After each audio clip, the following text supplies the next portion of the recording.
Juan Farías hace una pregunta muy novedosa, porque dice, ¿por qué usted dijo que Maduro iba a perder en Venezuela? Maduro ganó y derrotó a los yanquis.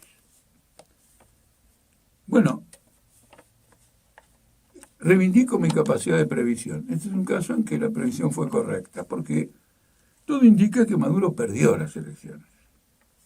¿Y por qué digo que todo indica que perdió las elecciones? Porque no ofrece la prueba de que las ganó.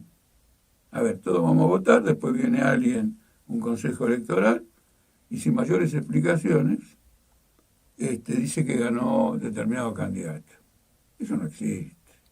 No existe. Acá en la Argentina, en la noche del escrutinio, están todos los representantes de todos los partidos políticos mirando pantalla, etcétera, etcétera, y si llegaran a ver que en una mesa donde el fiscal de ese partido dio una información y en la pantalla aparece otra información, se arma el escandalete.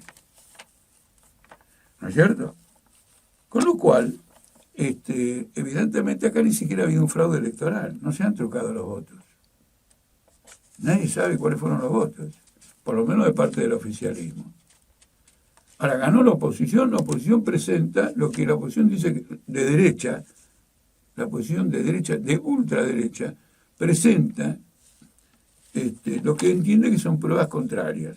No las voy a defender esas pruebas, porque la carga recae sobre las autoridades electorales. Son autoridades electorales, ¿por qué? Porque se hacen cargo de que una vez de organizar el comicio y que una vez el comicio terminó, ofrecen todas las pruebas de esto. Acá hay una paradoja. El sistema electoral venezolano es el más invulnerable del mundo, porque se vota en forma electrónica y se vota con papel.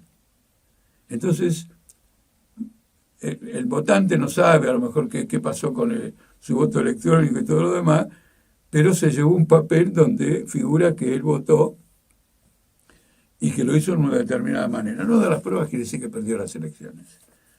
Si no, tendría que dar las pruebas. Además hay otra cosa que es elemental. Lula no es el enemigo jurado de Maduro ni del régimen venezolano. Y Lula dice, presenten las pruebas. Presenten las pruebas.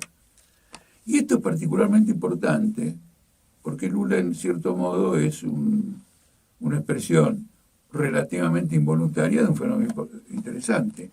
¿Quiénes son los que han impugnado elecciones con motivos totalmente inaceptables y luego apoyaron esa impugnación con tentativa de golpe de Estado?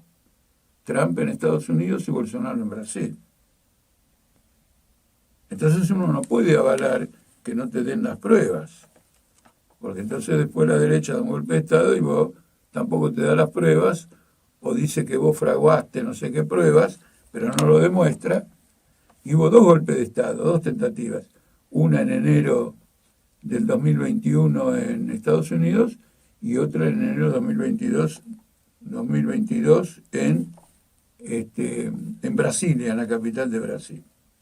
Ahora, lo interesante acá es que si el gobierno venezolano pensaba quedarse en el gobierno, no importa lo que dijeran las elecciones, ¿por qué aceptó hacer una elección relativamente competitiva? Proscribió a la principal candidata de la derecha, que había recibido en las internas de la derecha el 90% de los sufragios. Después proscribió a la que esta mujer, Machado, había designado para reemplazarla, y después terminó aceptando a este hombre que se llama, creo que González Hurtado. ¿Por qué lo aceptó? Vamos, viejo, chao, derechista, conspirador, agente yanqui, golpista, porque González Hurtado participó del golpe contra Chávez en abril del 2002. Y todos ellos participaron, yo lo vi con mis propios ojos, del sabotaje petrolero, cuando hubo un lockout general de la clase capitalista contra Chávez en diciembre del 2002 y enero del 2003. No nos hubiera dejado votar y se acabó. Ojo, Eso hubiera sido una proscripción. Le hubiera restado méritos a un gobierno que dice que quiere gobernar con el sistema constitucional representativo. Era un dedo acusador. Pero una cosa es decir, miren, todo esto son unos enemigos de la patria y no lo dejo votar, y bueno, hay que discutir entonces después esa temática y otros problemas, y otros decir, no, vamos a una cosa competitiva. Y después agarrar y decir, si ganaste vos no muestro las actas. Ahora, ¿por qué fue la competitiva? Porque lo arregló con Biden. El izquierdista Maduro arregló con Biden hacer elecciones competitivas, relativamente competitivas. Por ejemplo, Telesur nunca pasó publicidad de la oposición. Y en general los canales venezolanos eran solamente publicidad del régimen. ¿No es cierto? Yo me acuerdo, porque bueno, tengo la edad para poder hablar de esto, que lo mismo, ese espectáculo yo lo viví entre 1955 y 1958, cuando todos los canales eran gorilas, ¿no es cierto? Y a Perón se le atribuían robo de joyas, un montón de... Y los peronistas no tenían derecho a réplica, ¿no es cierto? Eso es para recordar ese tipo de situación. O bajo el mismo gobierno de Perón, que uniformó a la mayor parte de los diarios y en el caso de la prensa directamente lo expropió. Me detengo severamente sobre este asunto porque viene el siguiente problema. ¿Por qué finalmente se dio una elección competitiva? Porque arregló con Biden de que si hacía una elección competitiva, Biden iba a levantar algunas sanciones económicas, o una parte importante de las sanciones económicas. Y Biden levantó esas sanciones. Y Venezuela empezó a exportar petróleo a Estados Unidos para ser refinados en el sur de Estados Unidos, en la zona de Texas, etcétera, y refinerías con capacidad para refinar el petróleo pesado, el crudo pesado de Venezuela. Quiere decir que eso fue un canje, una troca. Y ahora que aceptó todo eso, lo anula.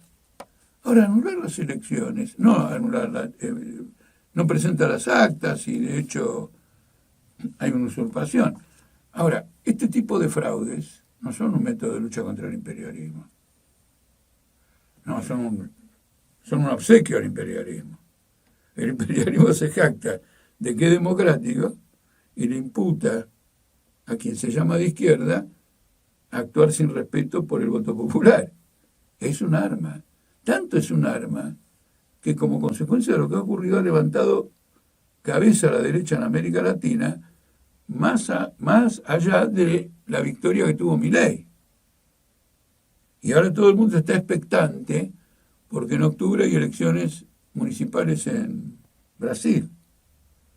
Y Lula se tiene que cuidar porque si las pierde y gana Bolsonaro, vuelve a darse la ola derechista en Brasil, más la ola derechista del gobierno de Milei, más el voto popular, que si él no muestra las actas, supuestamente fue a la oposición derechista en Venezuela. Es decir, en una palabra, estos regímenes están trabajando objetivamente a favor del imperialismo. Querían llegar a un acuerdo con el imperialismo, ofrecieron a cambio una elección competitiva y cuando vieron que estaban perdidos, que perdieron las elecciones, rechazaron los resultados de esas elecciones, que además tampoco comprometían tanto al régimen de Maduro, porque las elecciones fueron el 28 de julio y el gobierno iba a subir en enero. Miren todo el tiempo que había para arreglar las cosas hasta enero. Y además la Corte Suprema es inamovible, por lo tanto, aunque gane la derecha, la Corte Suprema va a seguir siendo de Maduro. Claro que puede ser objeto de un juicio político, pero para ese juicio político tiene que hacerlo la Asamblea Nacional, y la Asamblea Nacional es de Maduro, porque tampoco esta vez hubo elecciones parlamentarias. Bueno, cuando todo el mundo pensaba, o mucha gente pensaba que elegiría esta vía de negociación, decidió que no presentaba las actas. Con lo cual se ha producido una crisis política de gran envergadura porque se ha transformado en una crisis política internacional. ¿Y por qué se transforma en una crisis política internacional? Por dos razones. Una razón es que todo el mundo interviene en esta crisis con vista al electorado de su país. Dice, ¿ven? Yo soy un demócrata, yo quiero que se cuenten los votos, pa. Y esta vez, mi enemigo en este país, ¿cómo se llama? Los kirchneristas que viajaron a Venezuela a aplaudir a Maduro, son autoritarios. Forma parte ya de la campaña electoral del año que viene acá en Argentina para la renovación parlamentaria. Va a formar parte de las elecciones de octubre en Brasil. Van a ser usadas en las elecciones que tiene que haber en Colombia contra Petro. Entonces, ha adquirido un carácter internacional. Y el otro motivo que ha adquirido un carácter internacional es que la riqueza venezolana se la disputan Rusia y China de un lado, y Estados Unidos y la Unión Europea del otro, y usan todas las armas posibles para inclinar a Venezuela a su campo. Y esto forma parte ya de una guerra mundial. Y si forma parte de una guerra mundial, forma parte de la guerra de Israel en el Medio Oriente, donde está destruyendo ahora el Líbano, después de haber destruido Gaza, y ya está muy avanzado en la destrucción de Cisjordania. La televisión lo muestra todos los días: erradicación de olivares, expropiación de viviendas, y prácticamente poco tiempo más la llamada zona ocupada va a formar parte integral del Estado de Israel. Y bueno, es una guerra mundial, y hay una por una guerra mundial. Con lo cual, esta crisis, que la mayor parte de la gente, o mejor dicho, los sectores políticos de derecha y de izquierda, leen en clave electoral, tiene que ser leída en clave de crisis mundial. Y leída en clave de crisis mundial, los métodos de Maduro no favorecen a la clase obrera, ni a la revolución proletaria, ni al socialismo, que son los grandes métodos, los grandes recursos para luchar contra el imperialismo y para derrotarlo. Me he alargado un poco, pero le voy a decir algo más. No es la primera vez que ocurre. En el año 2020, el presidente de Bielorrusia, al igual que Maduro con Biden, empezó a negociar una futura integración en la Unión Europea. Hacía 30 años que estaba en el gobierno. Y como la economía de Bielorrusia estaba en un impasse, dijo, me voy a abrir a la Unión Europea. Lentamente vamos a negociar, etcétera, etcétera. La Unión Europea le dijo, bueno, pero tiene que haber elecciones libres. Igual que... Y pasó lo mismo. ¿Por qué? Porque se presentó el máximo opositor a Lukashenko, el presidente de Ucrania, y Lukashenko lo vetó, como a esta Machado. Después se presentó otro y también lo vetó. Quiere decir que temía que estos arrastraran votos. ¿Qué terminó pasando? Terminó pasando que el primero que se proscribió, al ver el panorama, decidió candidatear a su mujer, que en su vida se había metido en política. Con lo cual parece un candidato fácil a vencer. Hubo elecciones, enseguida Lukashenko dijo que ganó por muerte, y la población salió a la calle de a decenas y decenas de miles porque había perdido las elecciones.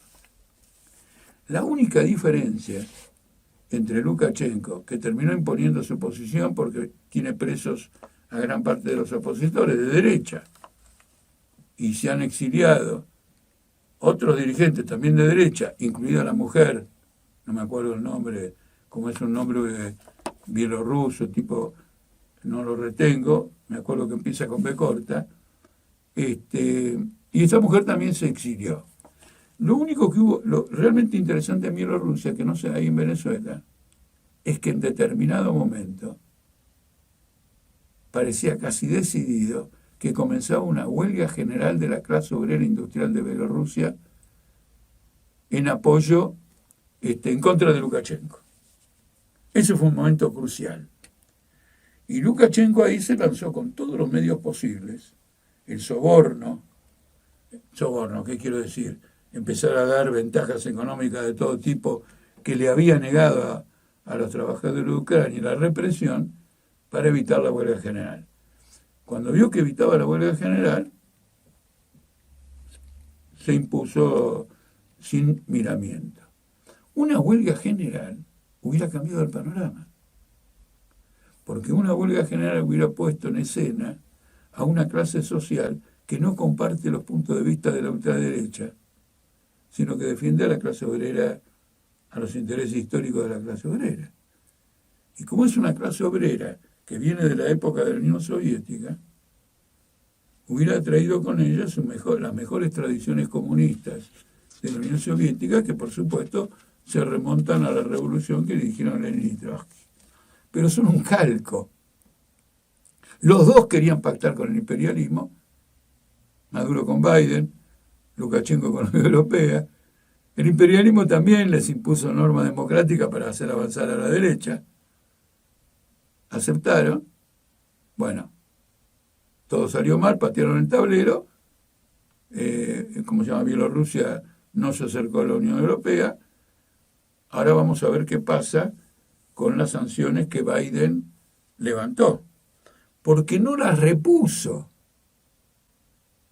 A pesar de que reconoce oficialmente a González Urrutia como el ganador, Biden sigue con Lula y con Petro negociando la aparición de las actas.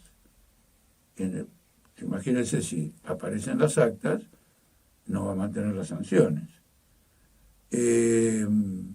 Entonces el escenario está abierto y va a ser objeto de una batalla política en toda América Latina.